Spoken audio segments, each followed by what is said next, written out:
5, 4, 3, 2, 1. Ignição de motores. Decolagem. O programa aéreo está no horário. A resposta do veículo espacial é normal. O voo é tranquilo. Pouquíssimas turbulências.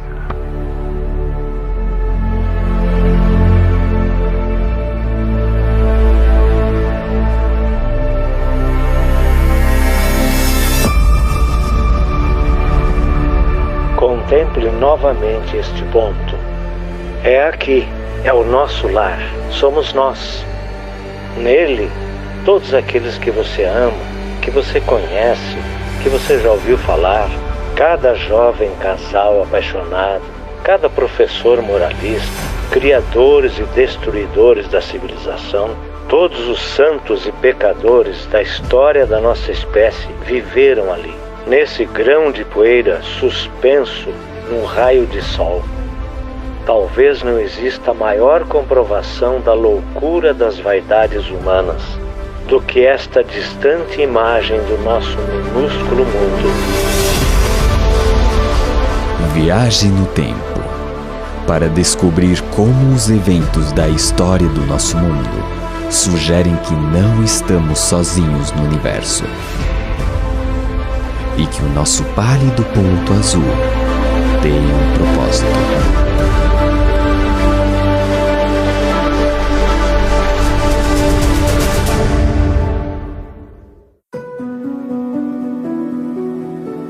Milhares de anos atrás, em uma área hoje conhecida como o berço da civilização, um rei ambicioso teve uma experiência que moldaria o mundo no futuro.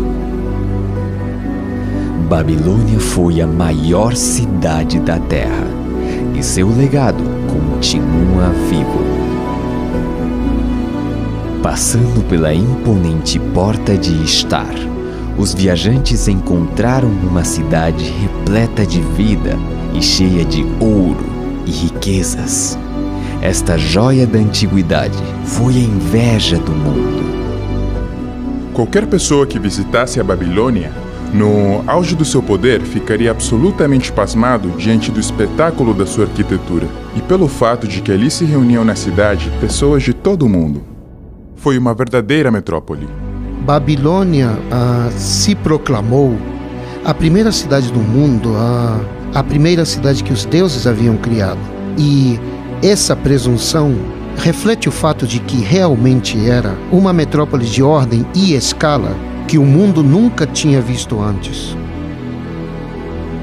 Certa noite, o rei da Babilônia, Nabucodonosor, foi despertado por um sonho incomum. Um jovem escravo hebreu, de nome Daniel, foi chamado para interpretar o sonho.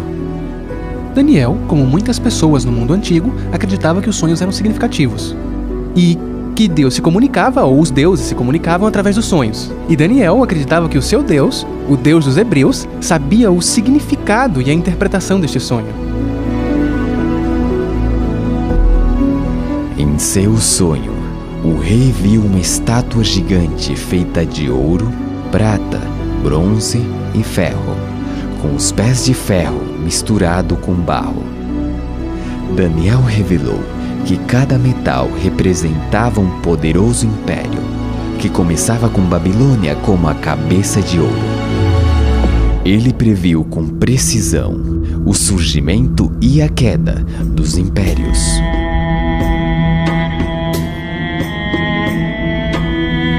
Mas que evidência há de que Daniel escreveu sobre estes eventos antes deles acontecerem? Os manuscritos do Mar Morto contêm seções do livro de Daniel e são datados do século II a.C. O historiador judeu Joséfo conta que os escritos de Daniel foram apresentados a Alexandre o Grande quando visitou Jerusalém no século IV a.C. E os estudiosos têm demonstrado que o aramaico usado no livro de Daniel se encaixa perfeitamente ao aramaico do VI século a.C. A primeira vez que ouvi falar sobre este sonho, devo admitir que estava cético. Me refiro a que é difícil acreditar que mais de 2000 anos de história humana foram antecipadamente relatadas num sonho de somente 150 palavras. E eu fui confrontado com a ideia de que ou estamos lidando com algo que poderia ser uma farsa, uma mentira, ou algo sobrenatural está em jogo. Daniel havia predito que um império representado pelo peito e braços de prata se levantaria para conquistar Babilônia. No auge do domínio babilônico, Daniel predisse que se levantaria um reino inferior.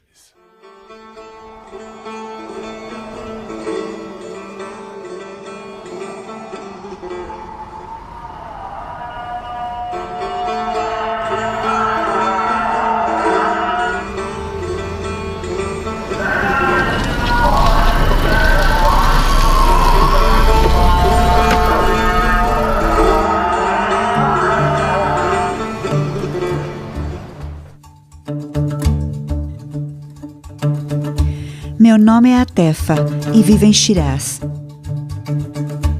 uma das cidades mais bonitas do Irã, conhecida por seus jardins e seus poetas. No meu tempo livre, adoro tirar fotos. Como mulher muçulmana, fico admirada cada vez que venho nessa mesquita. Muçulmanos, judeus e cristãos consideram Daniel como um profeta sagrado. E mais de 2000 anos atrás, um conquistador se levantaria do leste para liderar uma luta contra o poderoso império de Babilônia.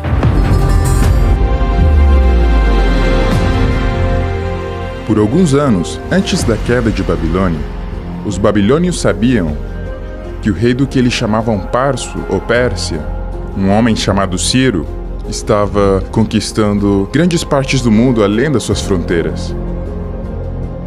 Depois de se unir com seus vizinhos, os medos, Ciro liderou os 2 exércitos em uma série de vitórias famosas, consolidando seu nome como uma estrela em ascensão. Mas essa ascensão não estaria completa sem a conquista de Babilônia.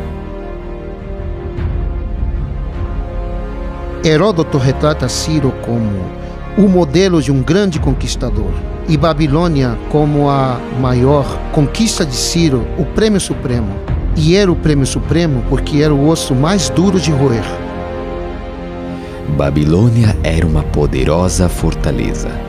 Suas paredes maciças, de fosso profundo e imponentes portões impossibilitavam a conquista de qualquer força invasora. Confrontados por muralhas que não podiam ser violadas, as tropas persas identificaram o rio Eufrates como ponto de entrada.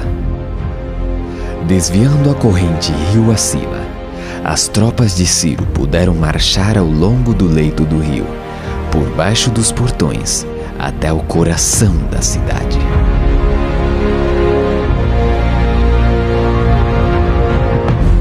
As muralhas de Babilônia pareciam inexpugnáveis a qualquer força invasora. E ainda assim, em um dos grandes mistérios da história, a cidade de Babilônia caiu em uma única noite nas mãos de Ciro. E só então, quando Ciro tomou Babilônia, é que o rei da Pérsia pôde se chamar de o rei do mundo. A conquista de Ciro lançou as bases para o Império Medo-Persa. Seus grandes complexos palacianos ainda podem ser vistos hoje. Quando percorro as ruínas dessas cidades antigas, sinto uma forte ligação com o passado. Sinto que o legado e as mensagens do passado continuam vivos hoje.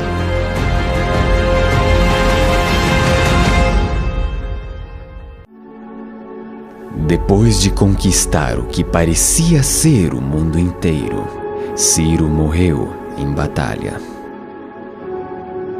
Sua tumba é um testemunho permanente do seu legado.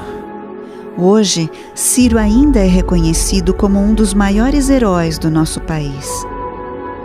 O império que ele criou foi construído sobre a base do respeito pelos outros e um desejo de paz permanente. Eu acho que é algo que todos nós queremos.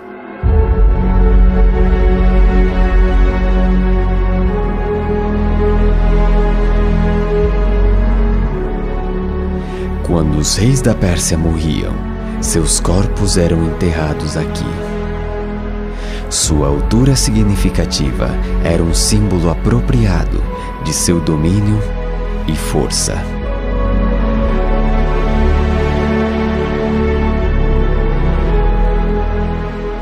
Mas há uma tumba inacabada neste lugar.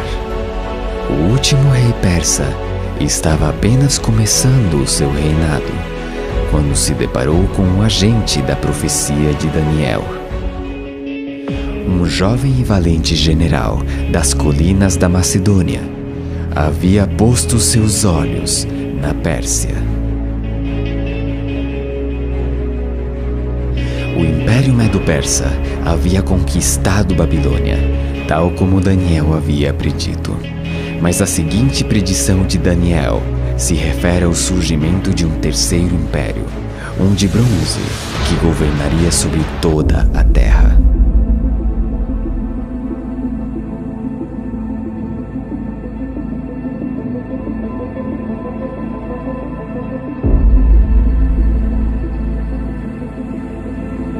Escalar aqui é uma espécie de tradição que passa de pai para filho. Temos rotas fáceis, com rochas pequenas, mas também temos as rochas grandes.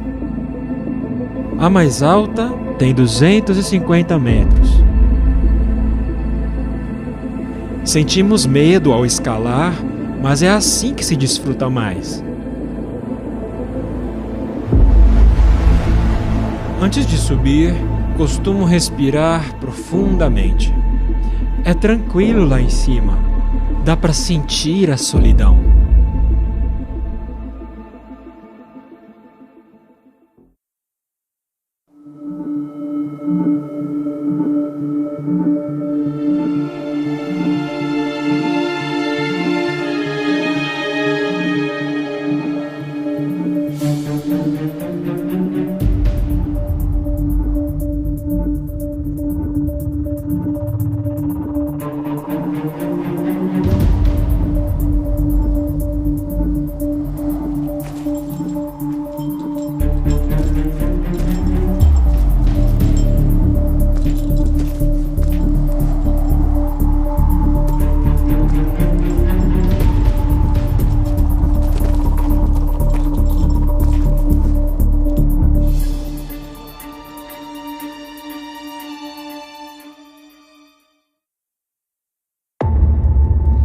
Hoje os mosteiros adornam os picos desses penhascos escarpados.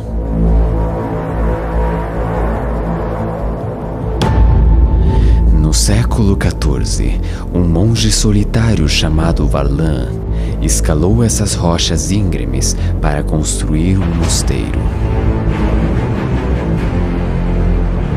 Sob o olhar atento de um monge, existe uma pintura representando uma figura-chave da linha do tempo de Daniel: Alexandre o Grande.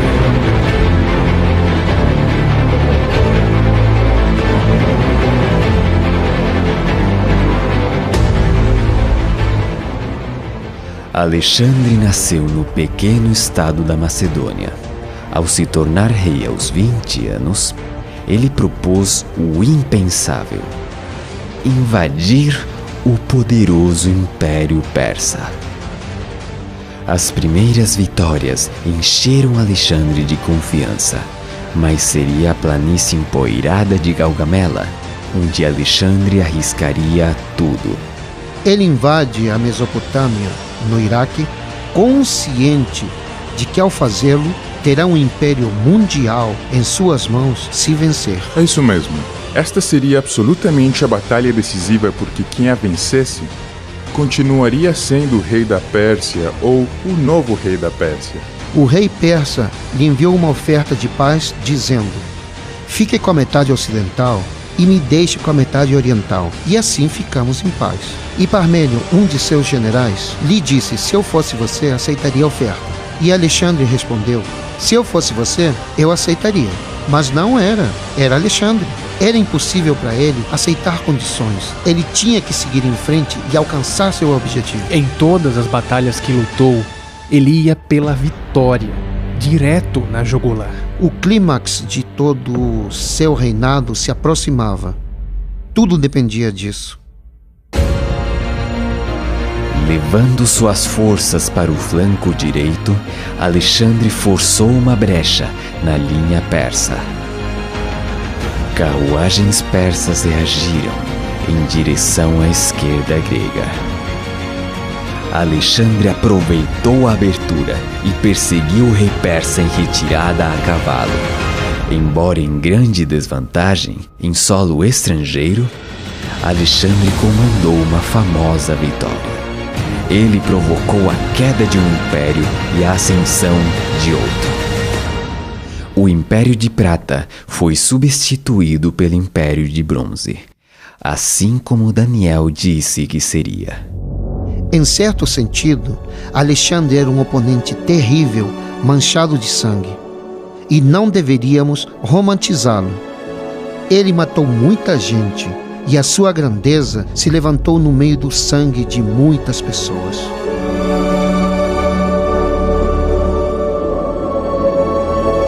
Alexandre se estabeleceria em Babilônia, no antigo palácio do rei Nabucodonosor.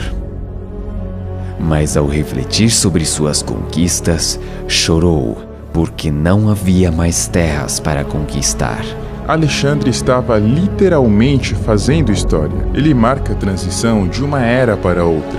Sem a genialidade de Alexandre e sem a revolução militar que iniciou Felipe, seu pai, é perfeitamente possível imaginar um mundo onde o Império Persa ainda existisse. Em muitos sentidos, eu diria, assim como outros já disseram antes de mim, Alexandre Magno foi a sua própria maior criação. Seu império grego havia conquistado o mundo então conhecido com assombrosa velocidade. Um homem cumpriu a profecia de Daniel. Daniel previu que um quarto império tomaria o poder global. Finalmente haverá um quarto reino, forte como o ferro. E assim como o ferro despedaça tudo, também ele destruirá e quebrará todos os outros. Localizada no coração do mar Mediterrâneo, é uma cidade que passou da escuridão a se tornar o centro de um império global. Roma, Caput Mundi, capital do mundo.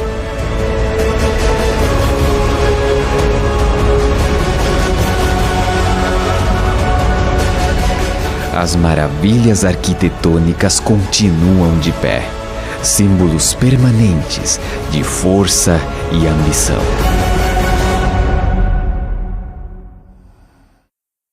Durante mais de 20 anos, Adriano Morabito estudou os alicerces do Império Romano, profundamente escondidos abaixo do solo.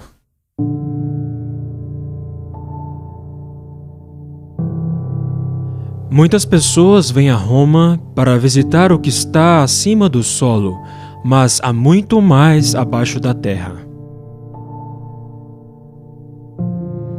Roma era uma mega cidade do passado.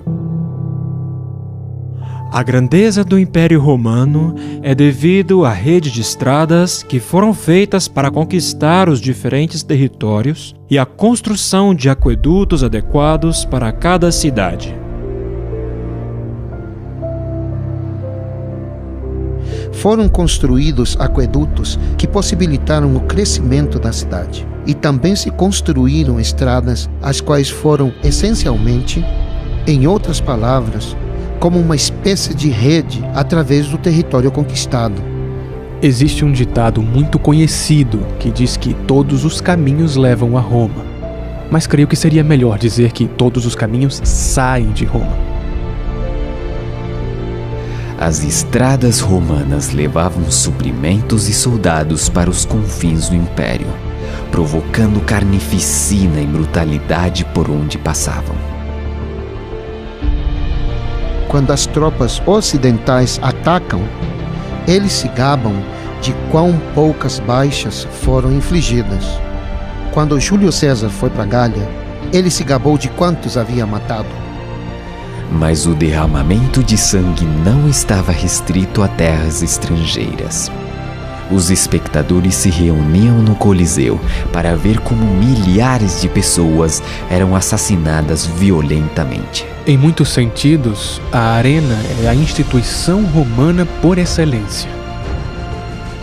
Esta foi uma expressão de sua virilidade e de sua superioridade sobre o mundo bárbaro e sobre o mundo natural.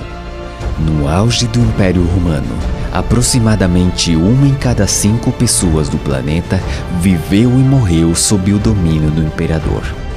Suas fronteiras estendiam-se do norte da África até a Britânia.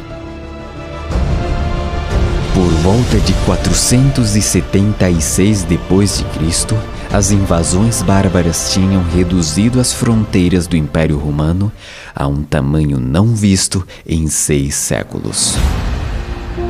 Havia predadores nas fronteiras. Os romanos os chamavam de bárbaros. Muitos deles foram dominados pelos romanos e perderam completamente sua liberdade. E obviamente se ressentiram e odiaram isso. Eles foram capazes de reagir e tomar posse de vastos territórios do Império Romano. Daniel antecipou que o Império Romano iria desmoronar por dentro. E quanto ao que viste dos pés e dos dedos, em parte de barro, em parte de ferro, o reino será dividido, por uma parte forte e por outra frágil. As tribos bárbaras dividiram o Império Romano, e essas novas nações estabeleceriam as bases para a futura Europa. Para os europeus, Roma era o fantasma que não desapareceria. E quando o imponente governo dos Césares desmoronou, havia pessoas que queriam restaurá-lo. De certa forma, poderíamos argumentar que o Império Romano nunca caiu realmente.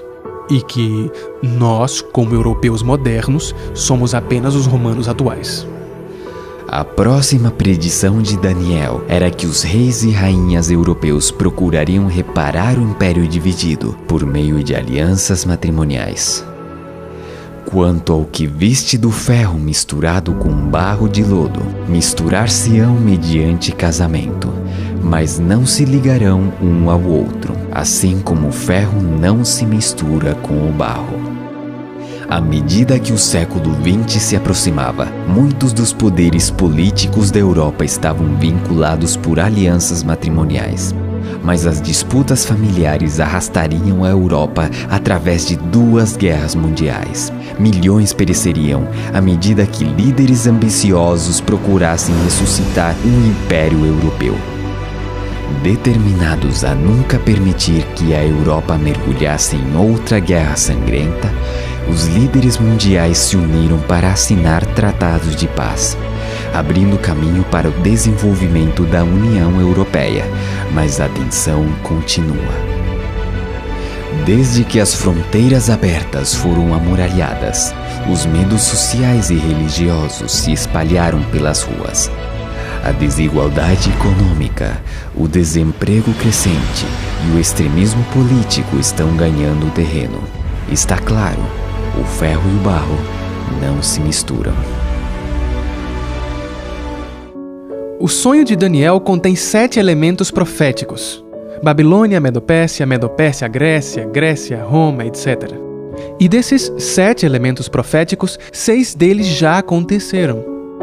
Agora basta a força da lógica e das probabilidades que sugerem que, se 6 dos 7 elementos proféticos já ocorreram, é muito provável que o 7º também ocorra. Daniel predisse que o ouro da Babilônia passaria em mãos de outro. Que o império de Ciro chegaria ao fim.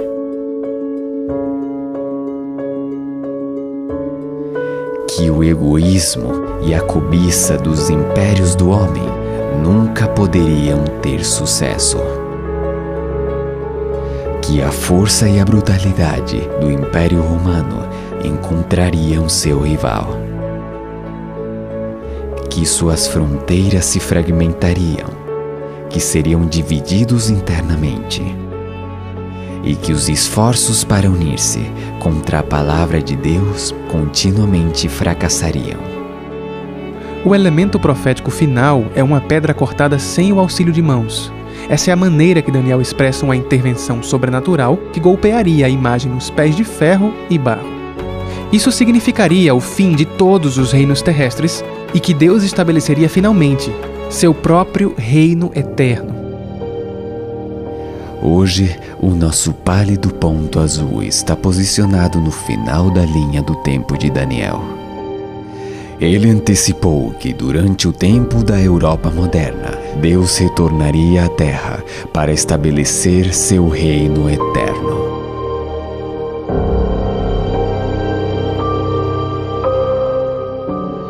A Terra é um palco muito pequeno em uma imensa arena cósmica. Pensem nos rios de sangue derramados por todos os generais e imperadores, para que, na glória desse triunfo, pudessem ser os senhores momentâneos de uma fração desse mundo. A profecia de Daniel une as esperanças da humanidade e revela um Deus que se tornou parte do nosso mundo. As últimas palavras de Daniel para o rei foram de que o sonho era certo e sua interpretação fiel. Nossas vidas são muitas vezes caracterizadas por coisas que não são certas nem confiáveis. Enfrentamos o futuro com ansiedade e confusão. Mas toda essa narrativa sugere fortemente que a história humana e nossa história pessoal estão indo em uma direção. Que na verdade existe um propósito, uma esperança e até mesmo um destino. Milhões se perguntam se há um Deus lá em cima, observando a nossa terra girar em direção a um futuro sem sentido. Mas em nenhum lugar a realidade de Deus é mais evidente do que nos escritos de Daniel. Sua extraordinária revelação da história dos impérios mundiais desafia a razão e o acaso. Ele fala da mão de Deus, guiando a história do nosso mundo e do próximo reino que há de se estabelecer.